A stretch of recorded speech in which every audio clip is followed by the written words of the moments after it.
This is one of Toronto's oldest strip clubs, and it's on its way to becoming a protected heritage site. It's nice to see that a strip club is being recognized as part of the city's history. Toronto City Council has agreed to designate the Brass Rail a heritage property. Once an official bylaw is ready, it would become one of only a few strip clubs to receive such a designation. But the owner of the Brass Rail does have a right to appeal. One historian I spoke to says it's important to protect the club's cultural legacy despite the industry's contentious past. The biggest story here is telling a story about Yonge Street and telling a story about Toronto that includes businesses like the Brass Rail. The Brass Rail opened in 1948 as a family restaurant with live musicians. It shifted towards adult entertainment in the late 1960s and early 1970s. And this historian says the club is one of the last remnants of Toronto's Sin Strip district. It's a term applied by opponents of the sex industry to this area, essentially identifying it as a problem. No one who worked there or owned a sex-oriented business called it Sin Strip. Sin Strip was made up of a collection of topless bars, clubs, and massage parlors, centered around sex work and adult entertainment during the 70s and 80s. Tulia law says designating the Brass Rail as a heritage site means recognizing it as a part of Toronto's cultural tapestry and not a site of exploitation.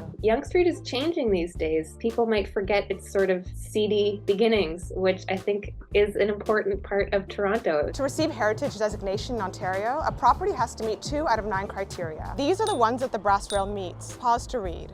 In the 90s, the Brass Rail Tavern openly defied bylaws banning the lap dance. The owners got together with other clubs in the area to take it all the way to Canada's Supreme Court, and the decision allowed lap dances. Now, efforts by the Toronto Preservation Board to designate the Brass Rail Heritage Building ramped up after a development application was made to convert the site into a condo tower. But the Brass Rail is safe for now, as a piece of Toronto's adult entertainment history, thanks to the recent City Council vote. And a part of Sin Strip remains, despite looking a little different today. For me, the big issue here is the pace of development on Yonge Street. We've seen in the past 10 years or so, condo tower after condo tower from Yorkville heading down the street, tearing up the old brick streetscape. And evolving attitudes around sex work have changed how we define heritage. The Solid Gold Club, a strip club in Winnipeg, won historical site status in 2019. And this mansion turned strip club in Guelph, Ontario, secured a heritage spot this year, according to the city's registry. We've reached out to the owners of the Brass Rail multiple times to get their thoughts on the heritage designation, but we didn't receive a response.